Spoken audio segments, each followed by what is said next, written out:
everyone, and welcome back to another episode of Teatime Truth Talk with your host, Alicia, and my dad, Rev Rich. And today we are enjoying the season of Christmas because in T-minus 4 days, it will soon be Christmas, and I'm so excited. As you can tell with our Christmas getup, we are ready and excited for it. And for today, we have a special treat for you. But before we get into that, as always, you want to subscribe, like, share, make sure you hit the bell so you're notified anytime we drop a video. And remember that, sometimes it's not always easy. We're just like, I'm not sharing. Remember, today's message may not be for you, but if you're like me, you probably, after hearing it, think about 5 or 6 people that could use it. So make sure you do share it out. Again, in this season, we all need a little bit more help. And this is a perfect message and perfect time for that. So with that. And before we get into it as well, I do want to give a shout out to us because on Friday we are doing a Christmas candle lighting ceremony, which is my favorite part of Christmas besides the gifts and all the other fun stuff.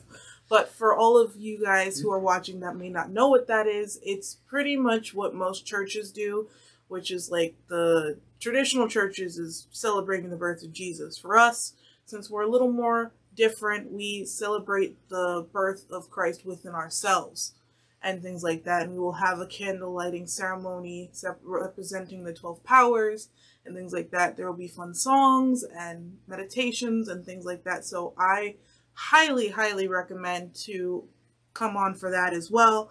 Like I said, that is one of my favorite things to do every year, and you guys, I know, would enjoy it. So with that being said, let's get right into it.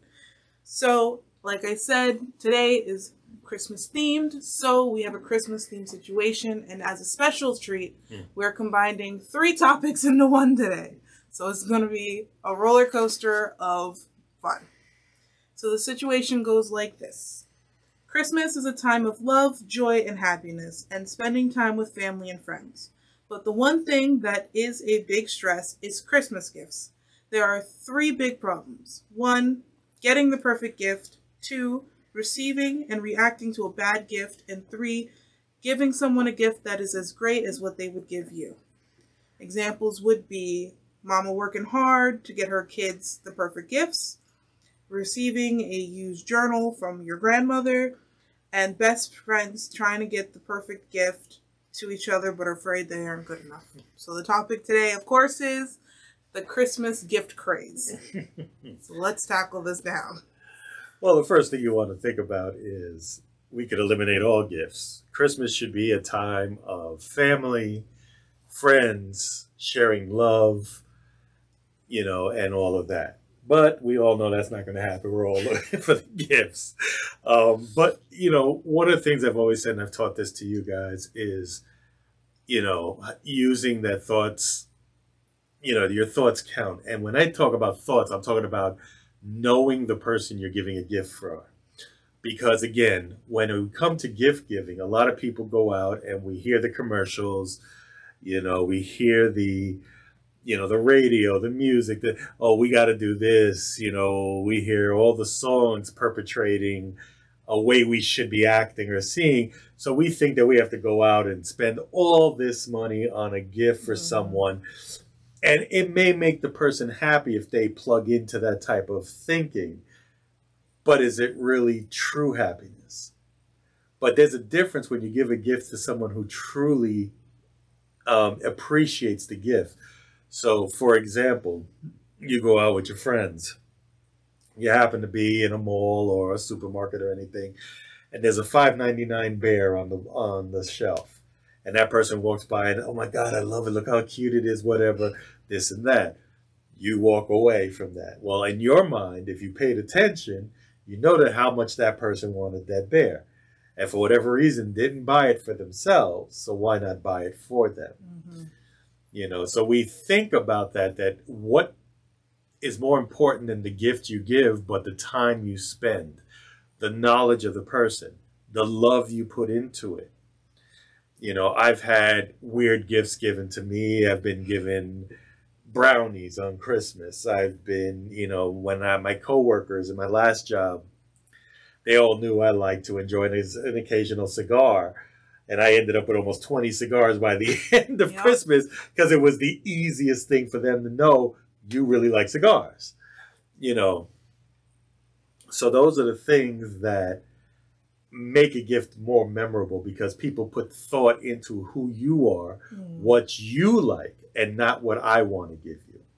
Absolutely. I think the one thing that definitely ties it in all together is the saying that has been said all the time is it's the thought that counts. Where the thought of it's whatever you put into it, that love, like you said, the love, the joy, the happiness, it's the thought that you put into it that makes it exciting for the other person.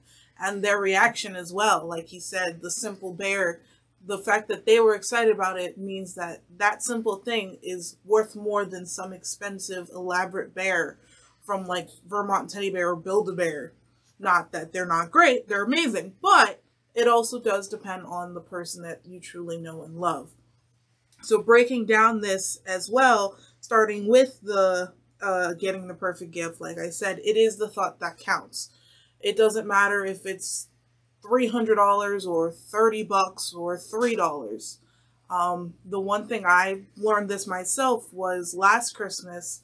I was working at Wise at the deli, and I made a lot of wonderful friends and from my coworkers. And the one friend of mine that I made a very close relationship with was my friend Tim. Shout out to Tim. And we were like deli partners, buddies, whatever. And I'm again excited with Christmas.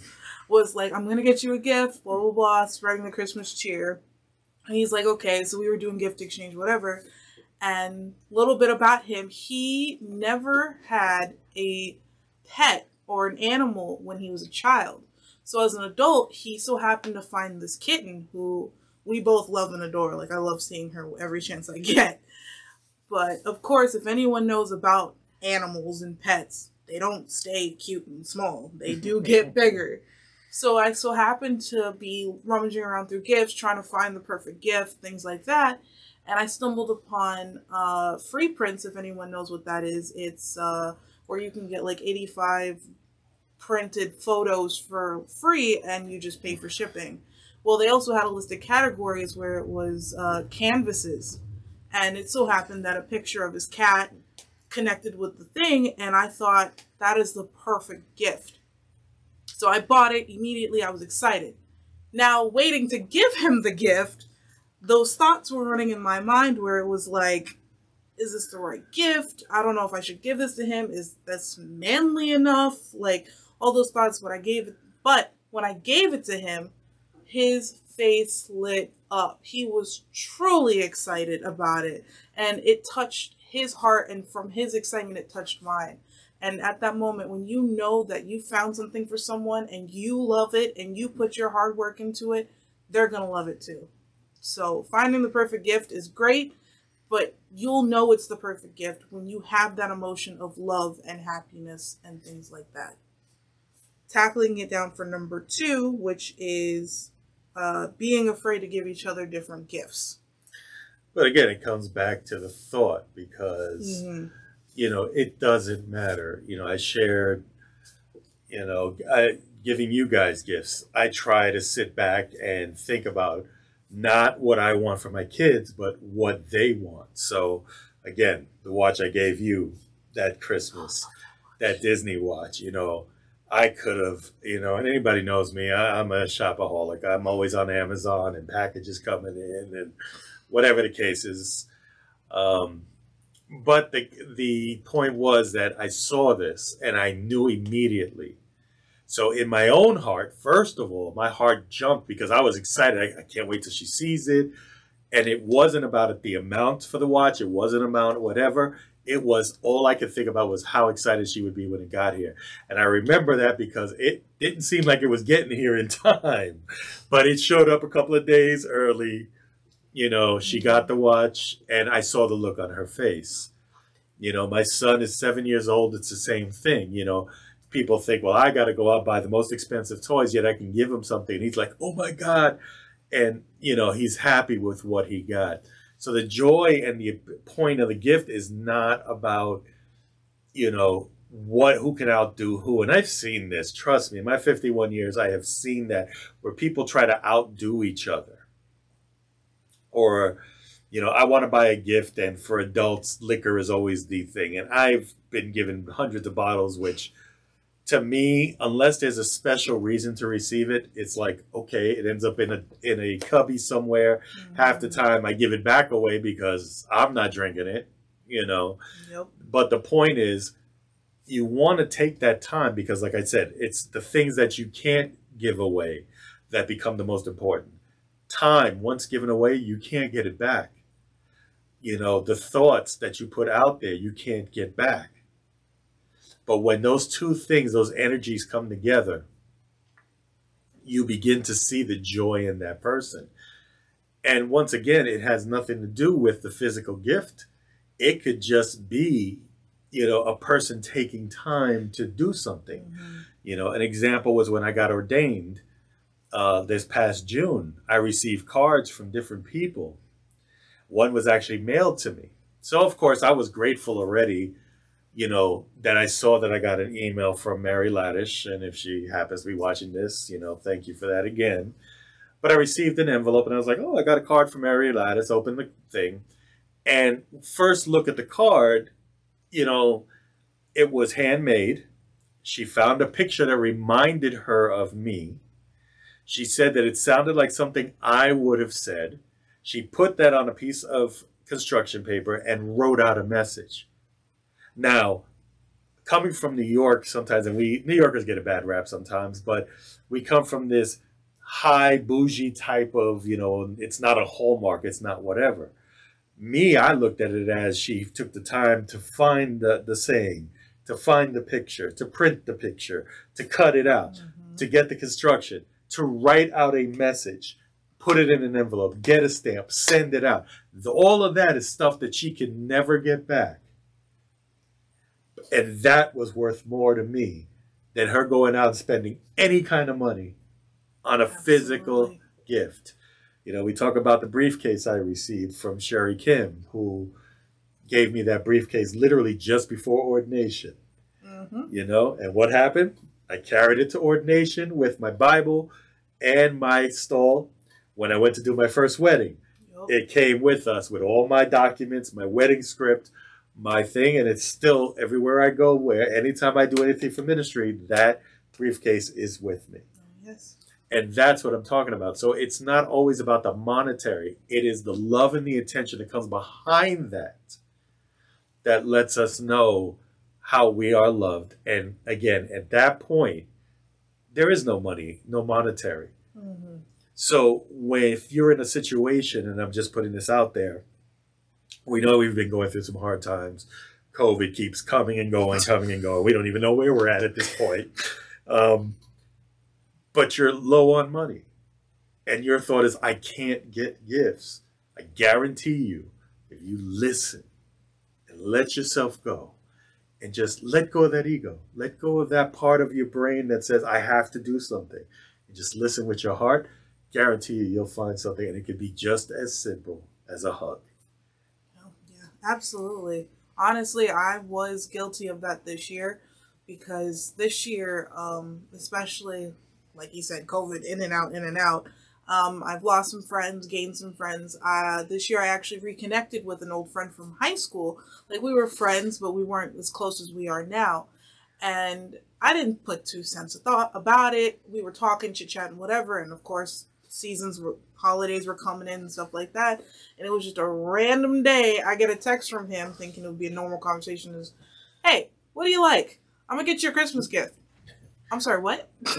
Mind you, if you know me, I finished my Christmas gifts in November. So we're in December, and I'm like, oh no, because I'm not that person. If I'm going to get something, you're going to get something back. Sometimes it's a debatable, that's another topic, but I wanted to get him something special, but I didn't know him as well as if I knew my family or my 2 best friends that I've known since like the 6th grade. So it was very stressful, and I was like, it brings back to the perfect gift thing, but I was also like, well, if I get him this, is it going to be as well as what he got me, things like that. And honestly, like he said, I took the time, I stopped, And I just went, what feels right to give to him?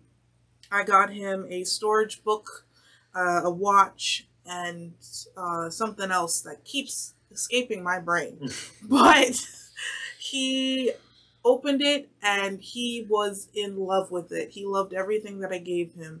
And then in return, he gave me this giant sloth that I now name Squid, and I love it.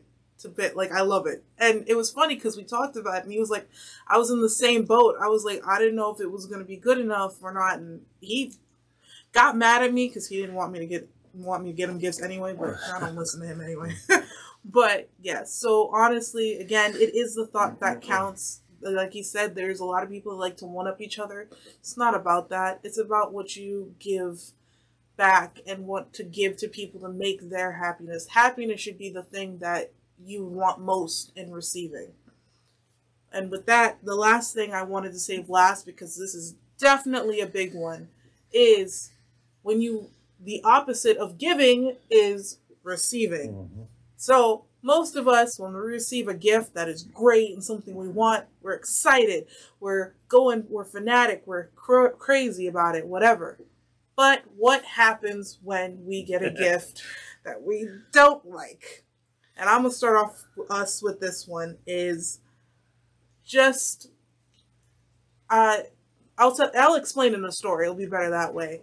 I actually went through this with, when we moved here, it was about 8th grade freshman year. I made a lot of friends in high school and things like that. And this one girl, she wanted to get me something for Christmas to show her appreciation of me and our friendship. And I was like, perfect. That's fine. I don't expect anything, but I'm grateful for you thinking of me. Now, she got it. She had it wrapped. She gave it to me. It was pretty. It was nice. I opened it, and inside was Tootsie Rolls. It wasn't anything big or anything. I wasn't expecting anything, but it was Tootsie Rolls. Now, if anyone knows me, I don't like Tootsie Rolls. I can't stand them. They're one, besides black licorice, they're another candy I least like. I just don't like them. But at that moment when I first looked at them, I was like, oh. But again, when you have to react, you got to react quick. So within those few seconds, I stopped and thought, well, think about it this way. She took the time to buy it. She took the time to wrap it. She took the time to even think of me of getting something. So with my expression, I told her, I love it. I appreciate what you got me. And even if you aren't 100% on what you're saying, there's also alternatives to what you can say. And what I told her was that I loved it so much that I'm going to share it with other people. So that way, I'm not stuck eating something I don't like, and other people who do like it can enjoy it as well. And I am spreading that love and gifts. And then later on, a couple months later, or even the next day, if you want, which I did, I let her know. I was like, listen, I appreciate the Christmas gift, but in all honesty, I am not truly big a fan of Tootsie Rolls. So if we do gifts again next year, you can get me something like Kit Kats or a tiny stuffed bear or something. Those are things that I do like. I'm a huge fan of Disney, and that's a plethora of things you can get from $5 or $200. Go nuts. We laughed about it, we joked, and then by the next year of Christmas, I got a big buttload of Kit Kats, which I love. So those are a couple of things that you can do when receiving gifts. That's definitely true. I mean, again, we talk about, you said it perfectly, it's what we've been talking about this whole time, is that if she gave you an empty box, it may sound funny, but you think about it, she still spent time, she still spent energy, and maybe to her, giving you that empty box is saying, I'm giving you myself. Mm-hmm. So when you change your perspective, so, I like to get biblical at this point, and, we talk about where in the Christian scriptures, Jesus says, if you get injured in your left cheek, offer your right. And I'm paraphrasing a bit. And to me, and even though there may be other people in Unity and other places that may say I'm wrong, to me, metaphysically, that means to change your perspective. So again, if we talk about injury, we talk about hurt. If I constantly focus on the hurt, I'm constantly going to feel and experience the hurt. But if I can turn from that hurt and turn toward What have I learned from it, or what have I gotten from it? And it's the same thing with gifts, as simple as it is. As you said, she gave you a gift that normally you don't like. But rather than focus on the Tootsie Roll, you focused on the fact of the gift giving. We talk about it, and I shared this before, where, my family swears I'm the hardest person to buy for. Okay. And a lot of times they think I'm too expensive because I'm always talking about gadgets and buying expensive technology. And anybody who truly knows me knows that whether it's the studio lights that are in here, whether it's the camera we're recording on, it is not, those things have a purpose behind them. So I go out and spend the money, however it's done, and there's a purpose behind it. So it's not a gift for me. It's something I'm using to put myself out there, or to share these messages with you, or whatever they are. So that's my gift to you. But that's not a gift I'm expecting. So last year, I received wonderful gifts, because now it was no longer the hard. You could see where the thought was put into every single gift. I have desk accessories. I've had new cups given to me. My daughter here, and they designed the shirt that said, pray with the minister by day. By day, pray with the minister. By night, messing with the shadow man. And that came from me working with one of her friends who, helping her learn an instant meditation, and her experiencing a Reiki treatment for the first time. And I got the nickname the Shadow Man. So, but now you think about that shirt meant more to me than anything else, because it said, we got to know you, we know who you are, and we can celebrate that in fun, in joking, and in laughing. So, maybe somebody else out there would be like, well, because I didn't get a shirt, I'm just putting it out there, but everybody else got a shirt. You don't want to talk about what happened to your shirt. Let me tell you. It's all right.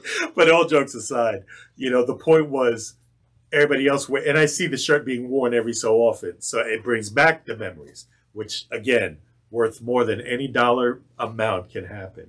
And that's what's important here. Change your perspective. If somebody gives you, I hate fruitcake.